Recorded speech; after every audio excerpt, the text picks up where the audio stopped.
of you, especially to Sri Padmanabh Rao Garu and Honorable Shailaja Garu and others who are viewing this. I'm very much pleased to be with you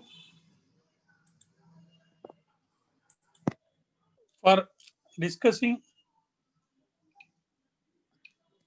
a very important subject which has transformed India into a very developed present state of affairs, and in due course it will be further developed into a great nation with economic independence and establishment of and implementation of all the constitutional rights. Why I say this act is very important? Because this act is giving knowledge to all.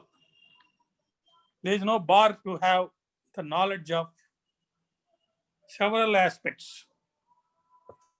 You know very well, in the last 3 sessions in which I discussed with you, we have discussed various fundamental rights and the importance of them, and when those rights have come into force and all that. Without fundamental rights, even if constitution is there, it's of no use.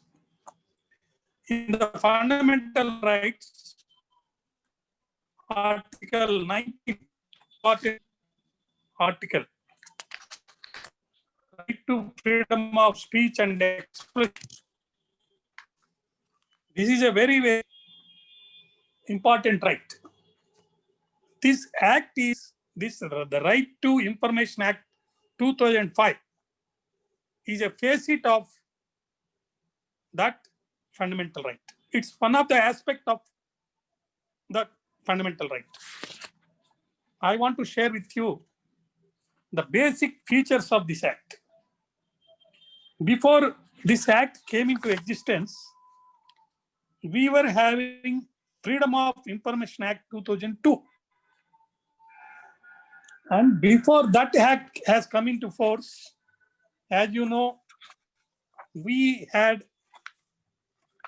the Official Secrets Act 1923 and also Official Secrets Act, another Official Secrets Act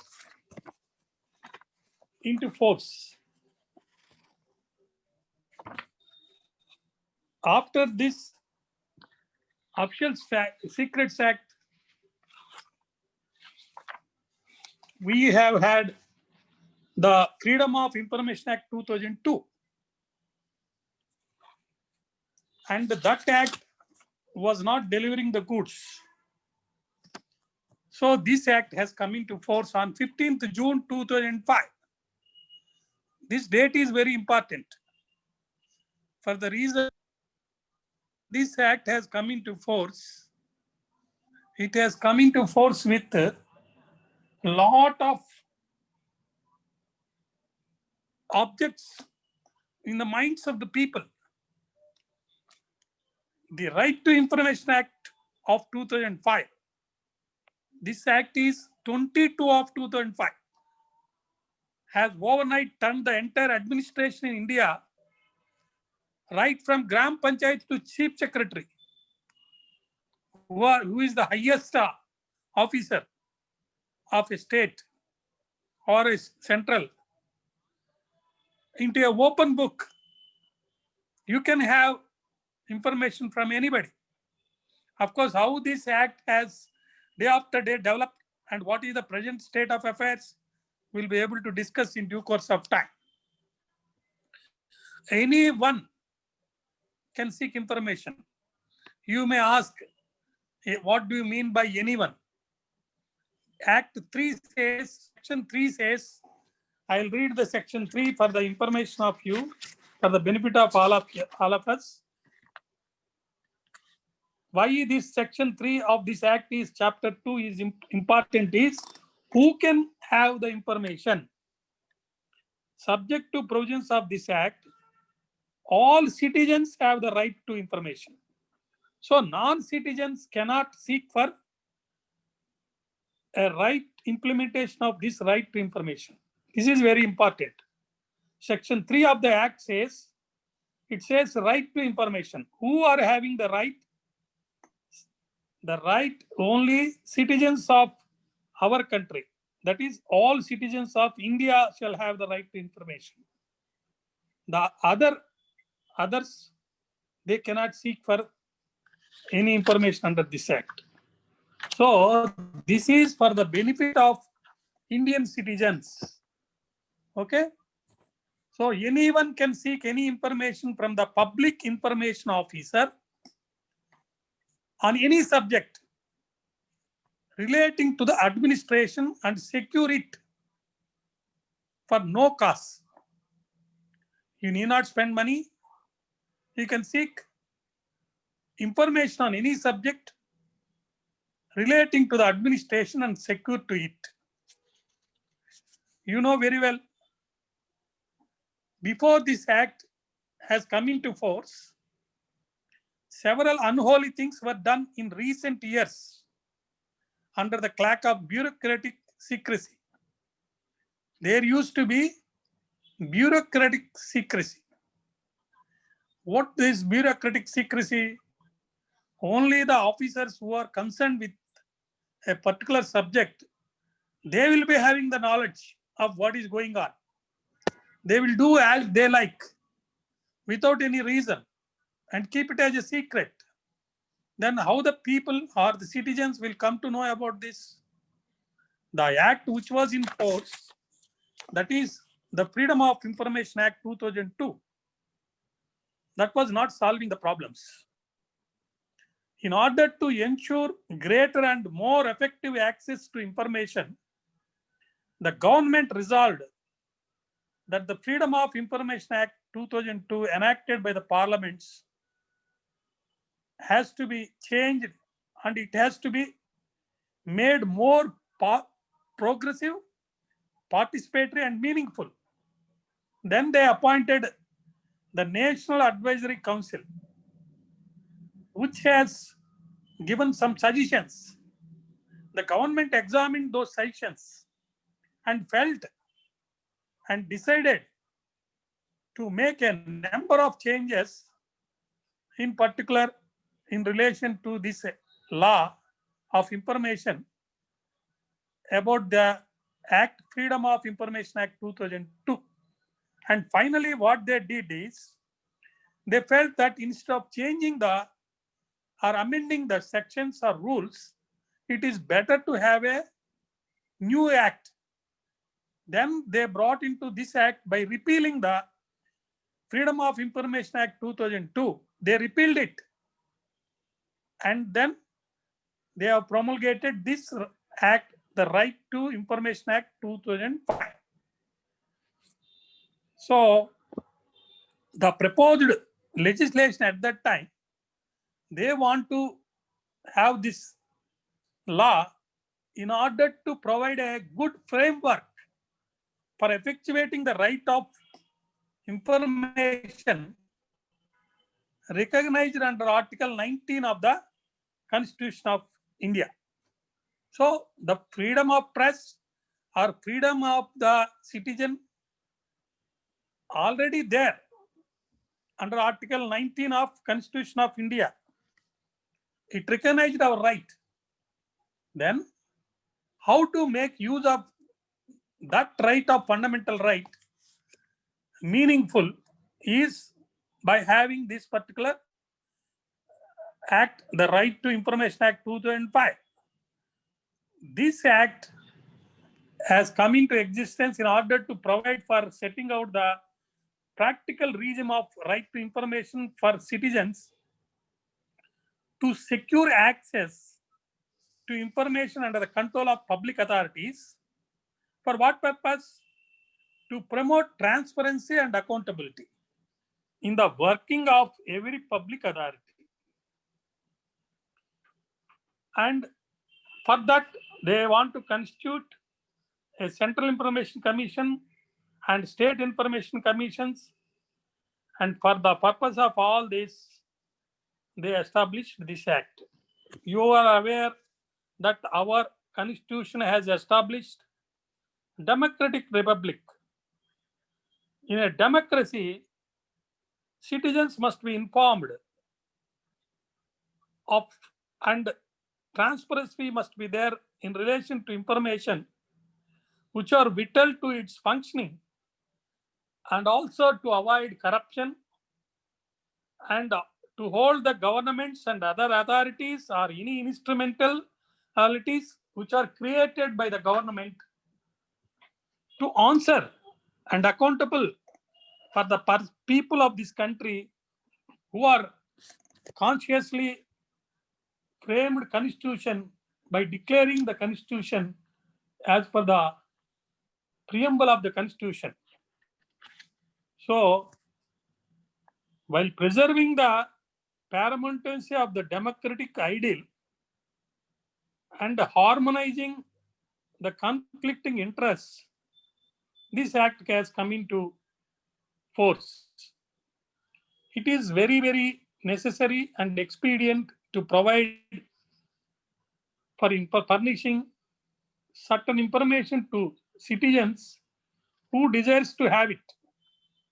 So, if any citizen of the country wants to have information which is under the control of public authorities, and the same is necessary, being necessary in order to promote transparency and accountability, the said public authority is bound to give that information to the person who asked it. Section 1, when it was promulgated,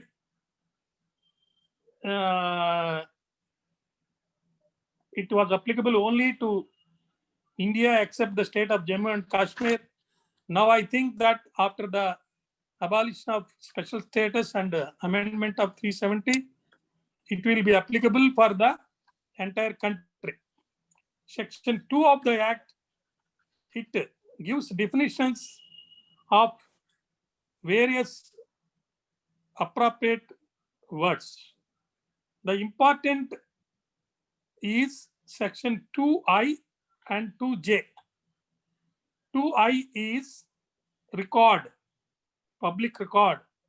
Record includes any document, manuscript, and file, any microfilm, microfiche, and facsimile copy of a document, any reproduction of image or images embodied in such microfilm, whether enlarged or not, and any other material. This is very important.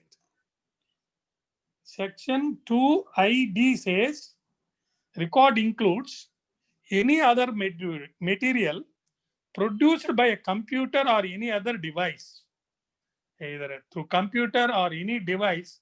If a record is produced, a material is produced, then you can ask the same to be furnished, information to be furnished about that record by claiming that section 2I includes that particular computer item or any other device item through which it is produced, by claiming that it is a record. Then right to information. What is you mean by right to information? Section 2J says the right to information means the right to information accessible under this act, which is held by or under the control of any public authority, and it includes the right to various things: inspection of work, note, asking for extracts or notes or certified copies of documents, or taking certified samples of material, and all that. Then another word which is very important, which is defined in section 2 is third party. Section 2N, it defines who is a third party. Third party means a person other than the citizen making request for information, and includes a public authority. We will come across about the necessity of defining this word third party in due course of time. So there are three persons. One is a citizen who is seeking the information by making a formal request, either by requesting through a document or through online application. And another person is a public authority who is having the information, and sometimes a third party. That third party may sometimes include a public authority also. That information, if it relates to a third party, then there is a procedure how to secure that. We will see about all that. So it is important to note that section 2 defines the words relating to the various sections of this act. Then already I spoke to you, I told you about section 3, the right to information. Right to information.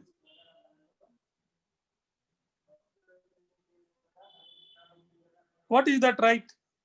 It says, subject to the provisions of this act, all citizens shall have the right to information. So every citizen of this country can seek information, but subject to the various provisions of this act.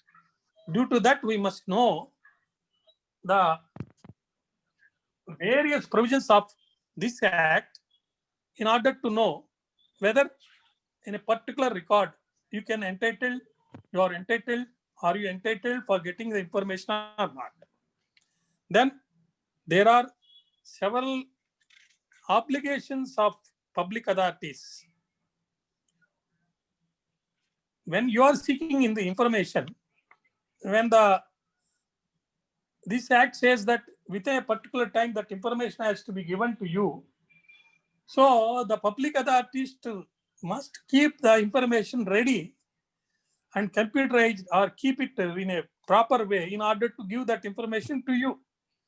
So section 4 says there are certain obligations on public authorities, and those you can read and know, particularly 4.1, which clearly says about how a record has to be maintained by the public authorities in order to furnish the same when it is requested.